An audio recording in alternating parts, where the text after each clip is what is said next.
Hello there, welcome back to another week of Shows You Perverts and Weirdos. I hope you enjoy what I've got for you this week. I'm going to start off with another list, a 10 list basically, but I'm not doing any order, top 10 bollocks. Now these are the 10 films I found impossible to sit through for different reasons. One of them is I think it's a genuinely great film. It's difficult for a certain reason. Other ones are not good, and other ones are perceived as good by certain people but not me. That's probably the best way to put it. There's a variety of different kind of films in this list. I'll start off with a very good one that I've already done a video on, so it'll be a brief mention really, is Salo, with Pasolini Salo. I mean, that's an obvious one. It's hard to sit through. It genuinely is. I mean, you've got people eating turds, you've got rape, murder, just general violence, general depravity. There's a political point to it, like this is the kind of depravity of the higher class against the lower class. This is what they do to them all the time in life. And it's not meant to be fun to sit through. It's meant to show how people are debased and how they accept their own debasement because of various social structures that's already in place, and how the rich have a sense of entitlement that's can be pretty brutal, and it almost sees people as nothing. So that's meant to be hard to sit through. So that's why it's a hard to sit through film. It's a genuinely good film that is difficult to sit through. The next one I've got is Sion Sono's Strange Circus. So that film I've reviewed, this time recently. It's another very good film, but it's also very difficult to sit through. It took me 3 times to sit through it. Well, I had to do it in bits because it's very intense. It's a film that's made early in Sono's career when he was still been so intense. There was less humour to it, which makes some of his later films easier to take, because he adds, even amongst the insanity, he adds humour that gives you a bit of a breather once in a while. This one is wall to wall darkness and brutality and hatred, and it's just like it takes the erotic thriller that the American did and takes it to this logical extreme, the logical weirdness, the dysfunction lying below this kind of giallo thriller structure, and showing you how ugly it can be and how horrible it is and how damaged people are, and how people can exploit their own trauma for entertainment. It's a wonderful film, but it's very, very disturbing, and I find it hard to sit through. I just think it's a very hard to sit through film. I don't think any Sono fan looks forward to sitting through this film. I mean, if you compare it to his later film Guilty of Romance, which is a very dark film, that film had a lot more humour to it and actually made it a lot easier to take, even though it was just as dark as this one. But it was just easier because Sono at that point worked out there's humour you can do, and it helps a lot. Okay, next is The Baby of Macon. This is a film where I saw half the audience walk out halfway through the film. This is a Peter Greenaway film from the early 90s. It stars Ralph Fiennes before he got big, and it's basically it's a typical Greenaway film with lots of wonderful shots suggesting depravity and suggesting, you know, the corruption of the human soul while being beautiful. But this is a film I remember being a tough sit, especially halfway through when a baby died and they start cutting up the baby. That's when half the audience just walked out. And this is a student screening, a student thing where it was a cinema at Sheffield University, and I was there. I was a usher watching the film, and half the audience just walked out. You had to go and open the doors, and as they were so utterly offended by this film. Obviously it brings a smile to my face, the thought of it. I've not seen this film since then, or maybe I saw it once a few years after that, but not for a long time. I cannot remember the film, but I remember it being a tough sit, but I enjoyed it in a way where you can enjoy art even though it's not meant to be, it's not really trying to be easy on you. It's meant to be a tough sit, and this film's a tough sit, but it's worth it. So I'd highly recommend it if you want to see something that's a bit dark, Baby and Macron by Pierre Greenaway is really worth seeing. Okay, now we're going to go into another good film. It's a tough sit for a lot of people. This is a film I like a lot as well. It's a Wavelength, Peter Warland Wavelength film, which is pretty much a camera's in a room and it slowly zooms in, slowly zooms out, and it's all about how the room can change perspective through sound and image, even though you're still seeing this room and nothing's actually happening. It's what you're imagining of the film. It's what your relationship is to the escape and the medium of this film in this room. It's like 45 minutes long, and for someone like me, I find it really enjoyable to sit through because I can reassociate and find things in it. I've seen it more than once. I'd happily rewatch this one, but for lots of people, this is like 45 minutes. It feels hours long, and it's really destroyed some people. You can see people losing it. I saw this at the film school, and you can see some people losing it. They were losing it. They were just like, what the hell am I watching? What is going on? They could not use their imagination to actually see that it was about the medium itself, it was about the technicality of the medium and how it transformed into something artistic. It just did not work for a lot of people, and I find this one it's difficult to sit through. Even if you like it, it's difficult to sit through because you have to re-engage your mind from what you expect from a film to what this film actually is, and you have to click over to this new format. For me, that's easy. For other people, it's hard, but I think it's worth it. I definitely recommend it to give it a shot because you'll either really enjoy it or 10 minutes and you're going to turn it off. So that's another one. That's one to see. I should probably do a proper video. I need to rewatch again this one. So, but it is really worth seeing. Now we've got October, Eisenstein's October, which is it's technically a good film, but I find this one impossible to sit through. I found this. I love Potemkin, and I've saw one of his other films at film school, and I really enjoyed them. And this one was like meant to be his big opus. This is his opus. This is his masterpiece after Potemkin. Where you get everyone, you get the whole country behind him to do the story of the glorious October Revolution in Russia. And it's montage after montage, and it's utterly tedious. It's like 2 hours of. It's one of those things where if a director has no control over themselves, and they're just doing image after image after image with no sense of pace and no sense of overall structure to what you're meant to be feeling. It's just like shot after shot after shot after shot. It's like they're not varying shots at all to make you actually feel things. They're not trying to direct. They're just showing stuff at the screen for 2 hours. You're meant to interpret it, and to me it was very dull and very. I just found it really tedious to watch. Even though I was interested in the subject matter, just the way it was shot, I just felt it was so one note that I found it almost impossible to sit through. And it's a film that gets a lot of respect from a lot of people, so I'm sure in some ways just me who do not like it, but it just shows you need variation, you need shape to a film. You can't just go off for 2 hours showing off. You need to actually shape a film into something that's understandable to a viewer. You need to actually think of how does this affect the viewer, how do I have slow bits, fast bits, vary the pace so it's not just this monotonous wall of nothing, really. But it should have been a great film, instead it's just this tedium. Well, for me at least it's tedium, it's just horrible. So that's the last of the what I would call good films. Some I like, October obviously I don't like, but these are difficult films to sit through, but sometimes for good reasons, you know. Now I'm going to the direct. First of all, there's Pearl Harbor, the Michael Bay romantic opus about Pearl Harbor. This was almost topped by Midway, this last year's Midway about Roland Emmerich. I almost topped it for badness, but I think Pearl Harbor still gets it for Midway is enjoyably stupid because it's so insultingly bad. This film is trying so hard to be respectable, but does not have a clue about human beings or anything, or the war.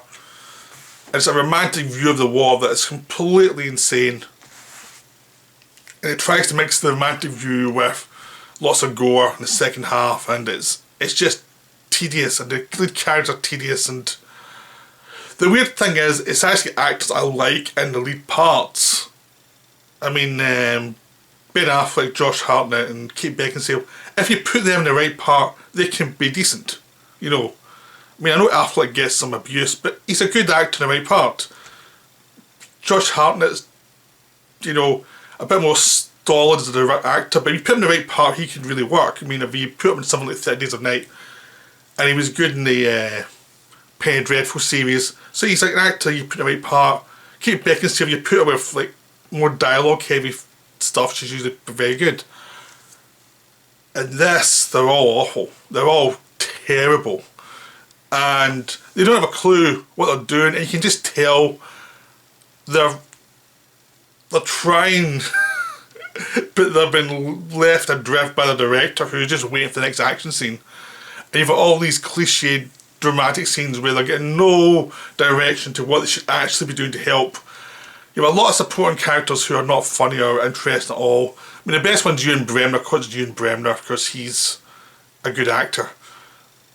But it's just tedium. And then you get the Battle of Britain sequence, which is, it takes about 2 minutes and it's pretty boring. You have lots of dramatic cliches where Affleck's character is thought dead, the other two characters fall in love, then he comes back, then they fight, and then Pearl Harbor happens. It's just one of the most tedious love stories ever, tedious triangle ever. And then Pearl Harbor happens and becomes a war movie. And even Pearl Harbor takes forever. It's like every shot is like, try to show off, try to show this happening, try to show that happening. And you're missing any of actual sense of drama. It's just like the director showing off. He has no sense of what's dramatically important, what's not. It's just the rest of the film. It's just tedium. It's just like, and you're watching this thinking, am I supposed to be enjoying watching all these Americans die? Because it should be horrible.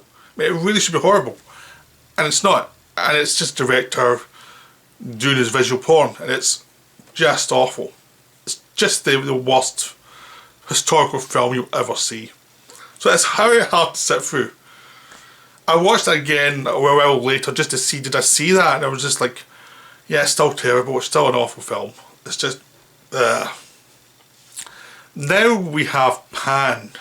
Now Pan is the Peter Pan film from a few years ago, where basically you're seeing the origin story of Peter Pan, which is a stupid idea. And you get Tiger Lily played by Rooney Mara, who's not Indian. You've got Captain Hook being Pan's friend for a while. This is before he becomes Captain Hook. And you've got Hugh Jackman as a pirate who's basically played the Hook part without being called Hook. And it's completely tedious. There's no drama whatsoever. It's like they had an idea and they did not have a clue how to do it. They have dance scenes which have no point. You have scenes of misery with all these children being exploited. It does not tie in at all with the Neverland sequences. And Peter Pan was meant to be this child who never grew up, and was meant to, if his story took place in the Victorian times, surely he should have been like, felt like he was someone who's hundreds of years old by Peter Pan time. Instead, he's a Victorian era child, so obviously he hasn't Peter Pan long before the original story takes place, which just totally destroys the backstory of that. And Captain Hook character is a disaster. Everything in this film is a disaster. Every idea is terrible. It's one of those ones that, why not just read the script and say, no, this is bad? Because it was a terrible idea, and then the film itself becomes this tedious experience, because it's obvious in the film that they realised when they were making this film that it was going wrong. Something was off. Because none of the dramatic scenes lead to anything, because they're not dramatic, they're just plodding scenes that happen. And nothing leads to anything else in a dramatically satisfying way. None of the characters are just these ciphers that wander through this landscape, and you don't care at all about anything that's going on. They try and throw tons of special effects at it, and it's utterly tedious. It's one of those ones I have to rewatch for what the hell is this episode, but I'm not looking forward to that. Because it's like, I mean, I was thinking of just putting Battlefield Earth in this list, because I did a video in a few weeks ago. I thought I can't do that, so I put Pan on. Pan's like the nearest equivalent to Battlefield Earth for like a big blockbuster film that had no rhyme or reason for existing in any scene ever throughout the film. It was just terrible. Okay, now we have Boxing Helena. Boxing Helena is, oh boy, It's another tedious film. David Lynch's daughter, Jennifer Lynch, directed this one. I actually directed another film after this, apparently it's quite good, but this one is terrible. This one is... It caused a lawsuit, but Kim Basinger dropped out. So you see it's Sherilyn Fenn and Julian Sands. I've only seen this film once. Once is enough. I saw it in the cinema when it came out. Because there's such a train wreck story about it. It was like, I have to see this film because I like train wrecks. And boy did I regret it, because this is terrible. This is tedious. It's like... It's this film where it's hard to actually concentrate on the film while you're watching it. It defies your attempts to actually stay engaged in it. It's just like you're trying your best because you paid money to see this film and you're giving your time to watch this film. You're really trying to stay engaged and it destroys you every moment. You just cannot find any reason to stay engaged. And this is a sort of woman stuck in this box and she's lost her arms and legs. So it should be interesting. You think, well, David Lynch connection, it should be interesting. It's not at all. It's terrible. It's utterly tedious, and it's like, it's just this train wreck of a film that, it's like, why was this financed? Like, why? What was going on here? Now we have Charlie's Angels 2, which is actually somehow worse than most of these films I've talked about that I didn't like. This is one of the most tedious films I've ever sat through in my life. Now, I actually quite enjoyed the first Charlie's Angels film, the one from the 2000s, Drew Barrymore one. And I don't actually hate the reboot. The reboot's okay, it's not good, it's not bad, it's just okay. But this one in the middle was unwatchable trash. The plot is a mess. It's all these action scenes that don't have any consequences. All the actresses in it, they're trying, but they've nothing to do. There's no good dialogue at all in this film, at all. This film left adrift. The director's trying to show off, but there's no point to anything he's doing. I saw this in the cinema because I liked the first one, and I left the cinema aghast at what I'd just seen. It was just appalling how bad it was. And I tried to watch it again years later, and I managed to make it to the 20-minute mark. Because even the dialogue scenes they get from A to B are appalling. They're just terribly written, and they try and make the Charlie's Angels characters look appealing and look quirky, and all it really is like a case for misogyny, basically, because these characters are awful in this film. They were enjoyable in the first film. In this film, they are horrible. They are so annoying, and it's like what happened in this film was like they seem to hate their actresses and they seem to hate the film. I was trying to say, well, these are really appealing, and it's like, no, this is appalling. This is like going to the dentist and getting your teeth drilled out. And it's so hard to sit through because there's no momentum at all in the film. There's no story momentum. There's no style momentum. There's nothing. There's nothing there at all to keep you interested. And you're sitting through this for like 2 hours and you're like appalled by the wanton excess and the complete waste of talent. This is appalling. I mean, this easily could have been the worst one in this list, but there's still one more to go. The final one is obviously a film by, SGS Films' secret father, Rennie Harlin. It's Exorcist the Beginning. It's so bad. This one's so bad. This one gets my worst list, right? Because I saw it on my birthday. And I saw it in a double bill with Birth, which is a great film. I came out of Birth thinking this is great, and then I went in and see this one, and it was so terrible. And it's also a remake of the Paul Schrader version. Paul Schrader was fired. Rennie Harlin was brought in to remake the entire film. So he remade it and made it terrible. Every decision was wrong. Every scene was boring. They took actors from the first one who were well cast, replaced them. The only person who's back from the first one was Stellan Skarsgård and a couple of supporting actors who are all better than the original film. And Stellan Skarsgård looks bored. And this film tries its best to be scary, but its idea of the scary is to have a cross upside down. That's its idea of scary. Oh my god, they've turned the cross around. That's meant to terrify you. They've turned to CGI special effects that don't work.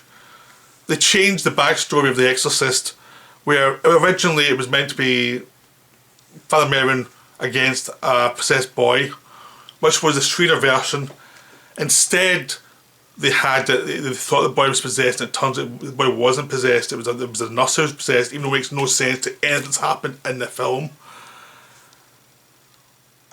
It's just appalling. It's like they set up this kid to be possessed throughout the film, and it turns out he's not, and it makes no sense. And nothing makes sense in this film, and it just was gore at you the whole way through. And it's just so tedious, and it's so appalling.